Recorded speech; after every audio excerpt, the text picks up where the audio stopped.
Hi, this is Carl Stryken, the fireman from Twin Peaks, and you're listening to Without Your Head.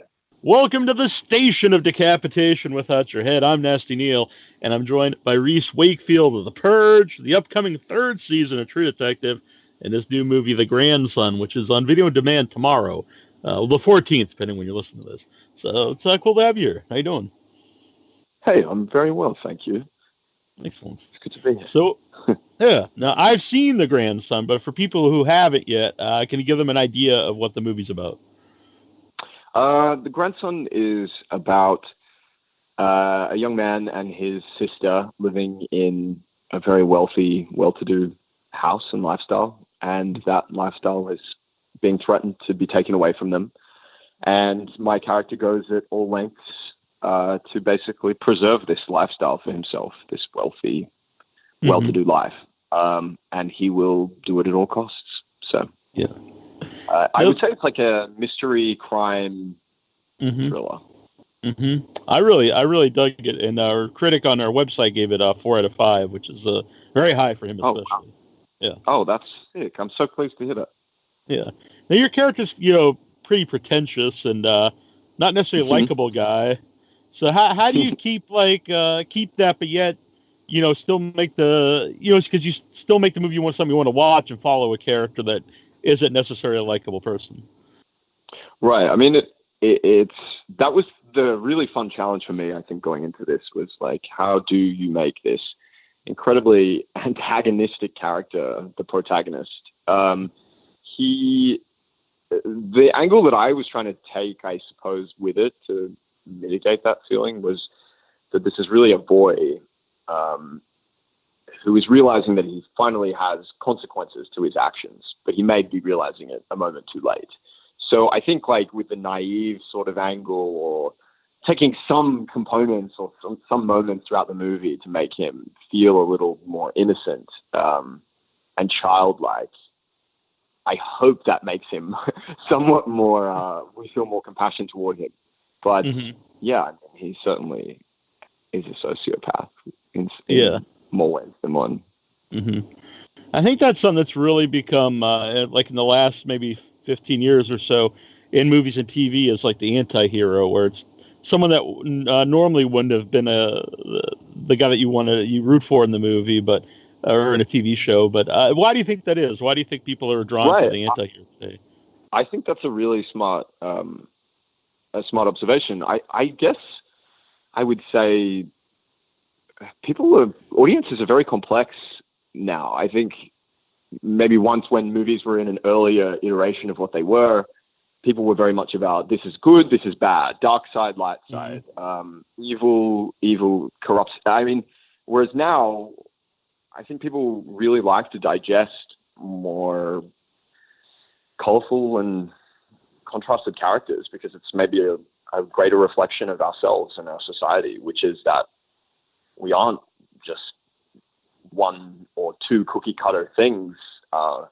We are all very complex animals. So I think that maybe has something to do with it. It sort of allows us to explore our own darkness without acting on it. In The Grandson, particular, there's really not even any character you'd say is the good guy or the hero or anything. So it's kind of different than what typical storytelling would be, I guess. Yeah, I agree. It certainly doesn't fall into maybe the more conventional tropes that we would expect from this kind of a movie. So how did you get involved in it?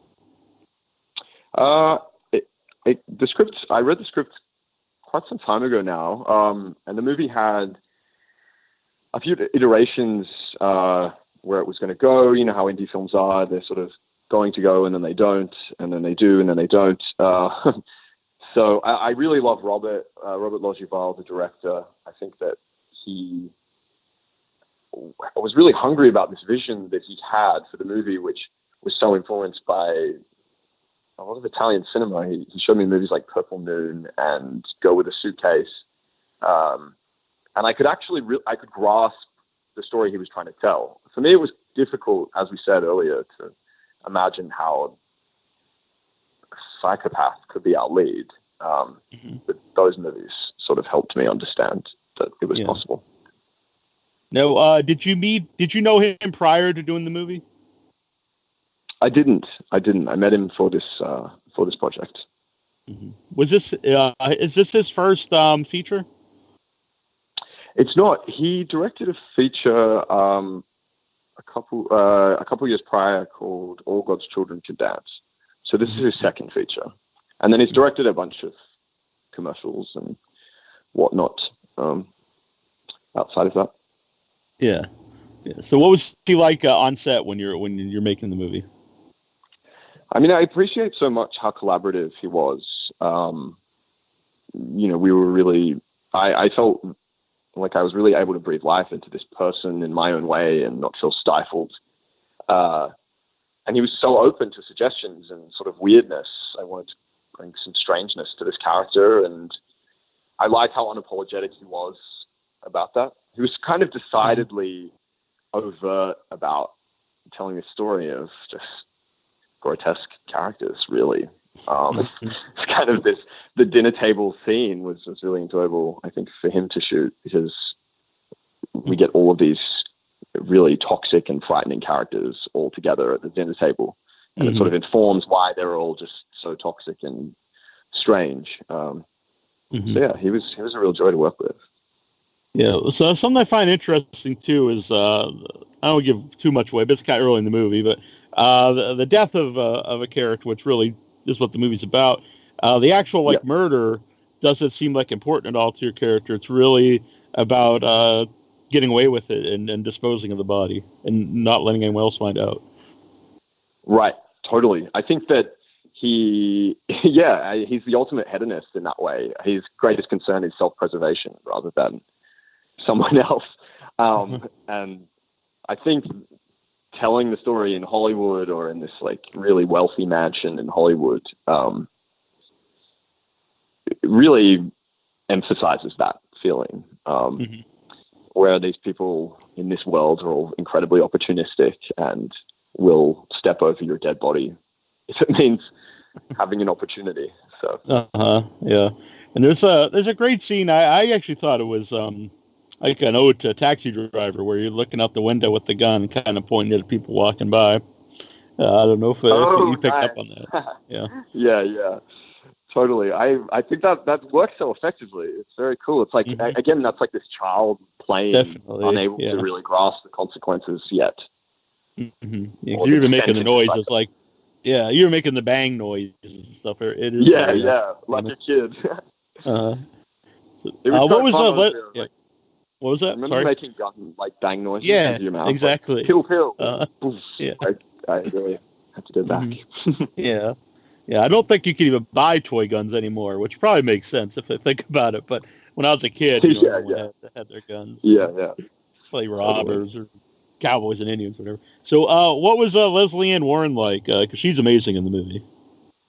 She's so amazing in the movie, and to work with, she's such a complex and interesting artist. So I found it such an honor, really, to work with her, to be able to work off of her and to sort of spar off each other. I think she's just such an artist, such a talent, and the stories that she can tell, from her career and her past, and stories of meeting and working with Walt Disney and meeting Walt Disney. Like, that's pretty wild, yeah. This person has really been there and experienced a lot, so I have a great amount of respect for her. I just think she looks and sounds so spectacular. This character is so spectacular. So, and even though you've been in a lot of stuff, but what's it like when you work with like a veteran actor?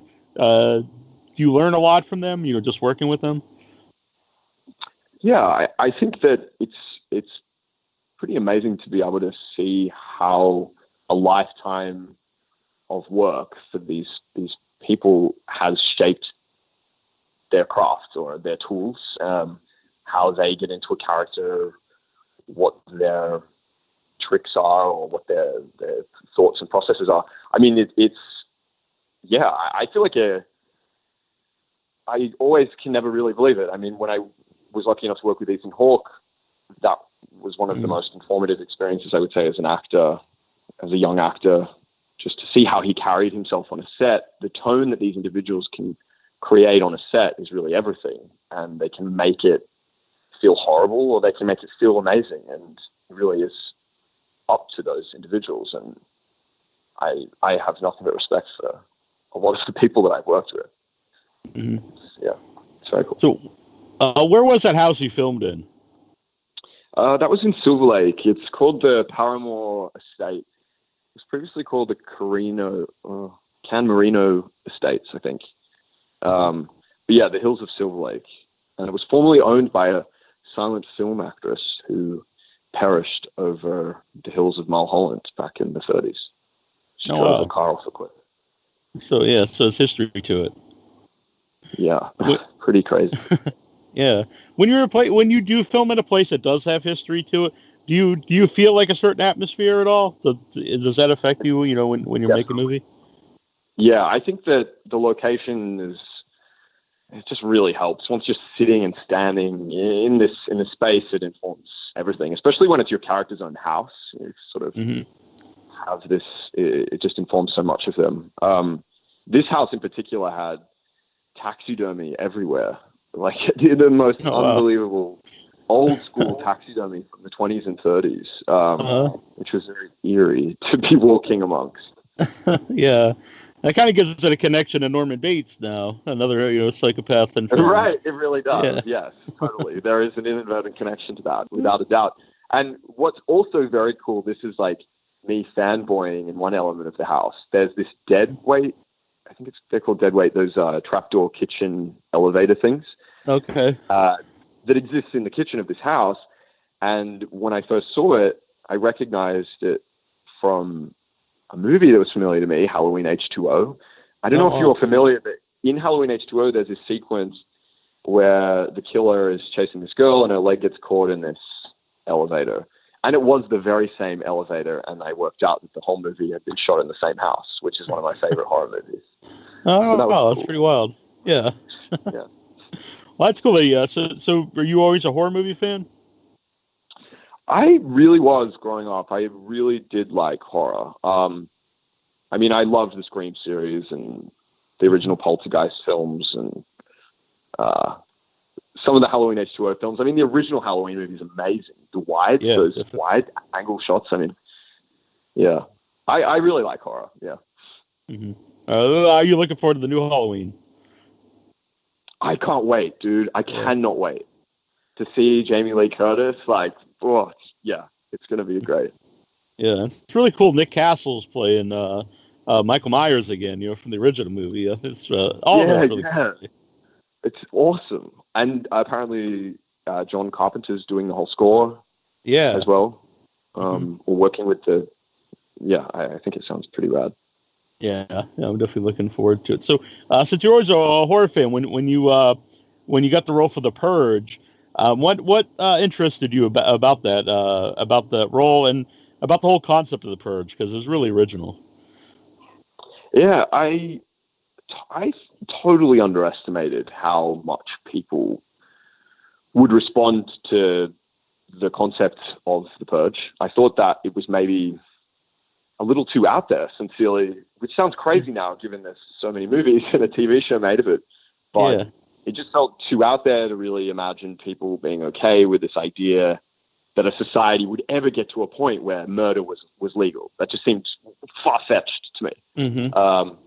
I was wrong, obviously. But I was really drawn. I mean, obviously the concept was original, but I was mostly drawn to the character. I just thought he had so much power and arrogance. I thought it would be really a fun challenge to try to feel that confident in someone else's skin. So that was a fun challenge. Mm-hmm. Yeah, like you said, though, it's a very it's not really necessarily like a horror concept. It's more like something from Black Mirror or like a Twilight Zone, I think, where it's really about social commentary, but set in that genre. And actually, when I brought up about people being being into the anti-hero. When I mentioned you were going to come on the show, you probably know this, but you have a lot of female followers who are really especially into the Purge, into your character in the Purge, which I thought was very interesting that they would be attracted to that particular character. I know that is very interesting. You're right. Like it's a strange thing when someone comes up to me with this big grin on their face and they're like, "You terrified the crap out of me. I thought you were the scariest motherfucker I'd ever seen." And you're kind of like, this shouldn't be a compliment, but your tone is complimentary, I guess. So it's a funny thing. I don't know. I think people like to be scared. I guess it's just innately human. Yeah. How did that role affect your life? Because that really became one of the like the symbols for the Purge. Is your big smile into the looking into like the into the peephole, to the eye hole. Right, you're right. It's been surreal, honestly. I mean, it's especially strange because the creation of a movie or a project is like so little and intimate, and things like just the costume that I was wearing, the shoes that I picked, or the tie that I wanted to wear. These elements then became repeated at things like Universal Studios. There was someone playing my character at the Halloween Horror Nights, and like, I mean, I'm this kid from the suburbs of Australia, man. It was so unbelievable to see that. I went to Universal Studios as a kid with my family, like, and to witness something like that was really, really cool. It was awesome. That was a cool moment. So. Mm-hmm. Speaking of that, how did you go from growing up in Australia to being an actor in Hollywood? I was lucky enough to get on this TV show there when I was 16. This show called Home and Away, and it's this nighttime soap that's on 5 nights a week. So the turnaround is really fast. So that was this show that I was on for a couple of years, and that allowed me to transition over into a couple movies. And I shot this movie called Sanctum that was this James Cameron produced thriller, and that sort of got me over here in terms of American representation and whatnot. But I mean, I just feel like a fan of movies. I sometimes can't believe that I'm working on them. It's pretty funny. Yeah. Well, yeah, it's cool. Actually, I was thinking when you said Scream was like one of your favorite things. To grow up watching that and then to be like, kind of an iconic character really in the Purge. That's right. Kind of a big deal. That they sort of like discuss like the tropes of the psychopath or the killer. Or, it's pretty funny. Yeah. How about your parents? Were they cool with you watching horror movies, and did they watch your current movies? I think that the majority of my horror viewing movie experience happened at without my parents really knowing. Oh, okay. And I also had an older brother who sort of, I think, got a lot of joy out of terrifying me at a young age by showing these movies when I probably shouldn't have been watching them. So, back to the grandson, which, by the way, do you know why they changed the name? Because the original name was American Pets. Good question. I don't. I think it was a decision of the distributor. Yeah. I'm really not sure. I guess American Pets, maybe it sounds too common. I'm not sure. Yeah. I don't know. I think there's something interesting about that because it kind of makes you think about the whole premise of the movie and stuff. But maybe it's not appealing to a larger audience. I don't know. But yeah, I like the original title. So, Pets roaming this little house. Yeah, exactly. Fabian Therese, who plays your sister, what was she like to work with? Oh, man, she's amazing. I really had so much respect for the character that she brought to the set. I mean, she had built this sort of entire world for this girl, and she offered me so much. I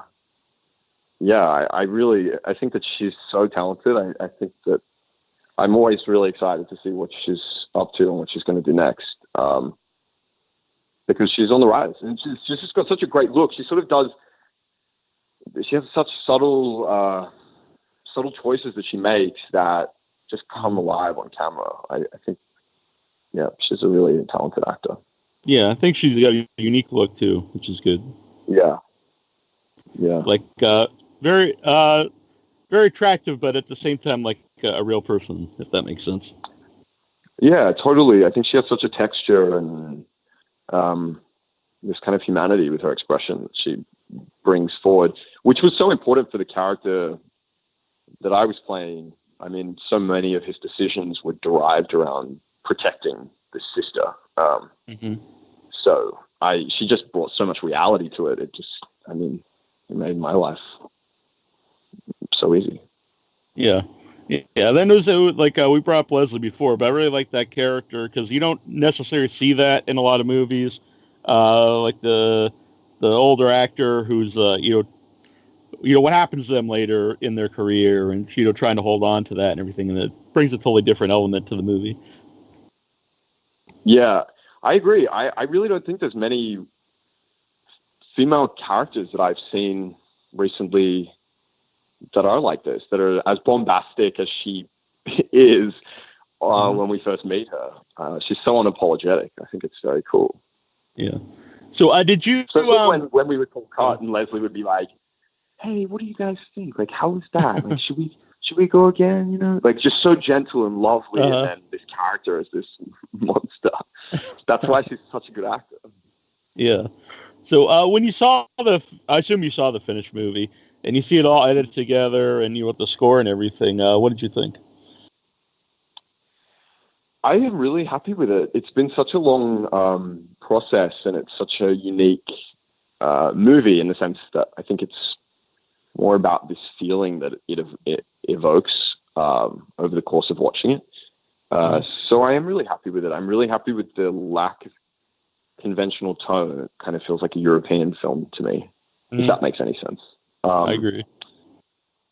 So yeah, I'm really proud of it. I'm just proud of the world. I always hope that the movies I'm in just feel like there's this distinct world that you wish that you could dive into to just sort of look around.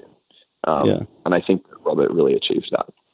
Yeah, when he's mentioned the tone, that's completely like because it's not, the movie isn't judgmental to any of the characters, like telling you what to think of anybody. It just kind of leaves it up to you. It's just basically showing what's happening, which I enjoy that in the movie. Yeah.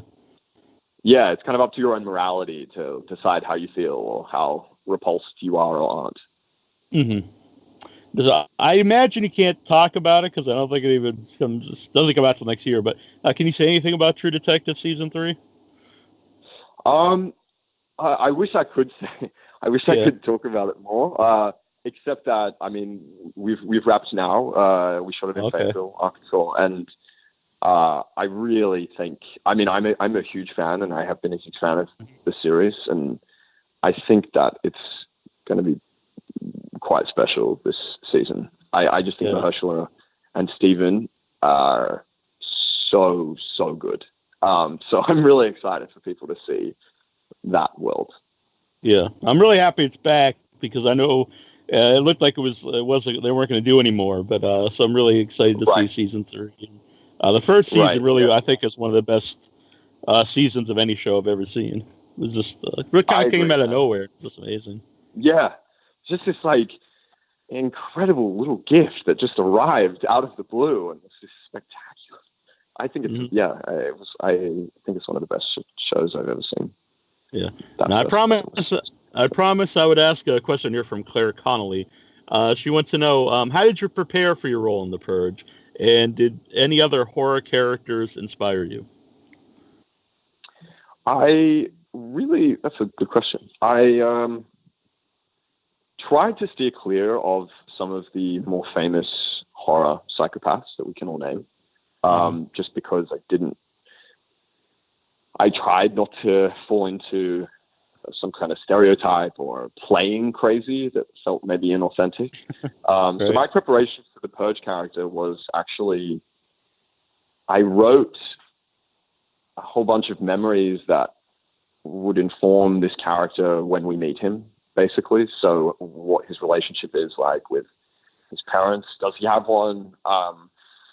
I mean, I had to really go at length about how and why this person could justify his belief, his fervent belief in the Purge, which I wholeheartedly couldn't disagree with more. I think it's a monstrous, terrible concept, blah, blah, blah. But this character has to really believe it. So I think that was the huge component for me, to sort of build that person. And why was he so damaged that he would believe this? So yeah, that was sort of my point. Yeah.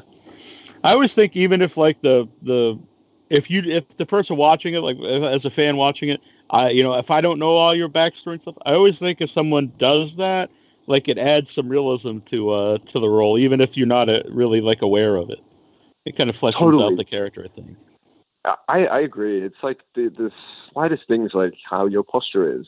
I mean, that's informed by so much of your life. How your accent is, how emphatic you are when you finish a sentence, how confident you are or aren't. I mean, yeah, I think there's so many subtleties that every one of us human beings, we're all experts on our fellow human being because we're surrounded by each other every day. So you want to sort of make them feel complex. I don't know. Yeah. And I don't know if you're aware of this, because you probably don't sit around Googling yourself, but when I Googled you to get some pictures to make a banner for the website, one of the suggestions that come up is RHYS Wakefield as the Joker. And there's like all these fan-made pictures of you as the Joker. I don't know if you're aware of this or not, but it's a thing out there on the internet. I have heard of this, yes. I have. It's very cool. I think it's very complimentary. But yeah, that's about it. I'm excited to see the new one. I'm curious to see. I am too. I think it'll be really good. I mean, Joaquin Phoenix is amazing. Yeah, this is a great actor. So yeah, that's very cool. So the Grandson out on video on demand on the 14th, so tomorrow or whenever you listen to this, and then in November it's gonna be on DVD. And how can people follow you? Not like at your house, but online. I actually don't have social media, which is just right. Outrageous. Very good, actually. Yeah. Yeah. It's cool. Pretty crazy. All right. Well, I appreciate you coming on. It's been a lot of fun to talk to you. Oh, man, it's been a pleasure. Thanks so much. Thanks for having me. Hi, this is Mark Scheffler, Jr. from Last House on the Left, and you're listening to Without Your Head.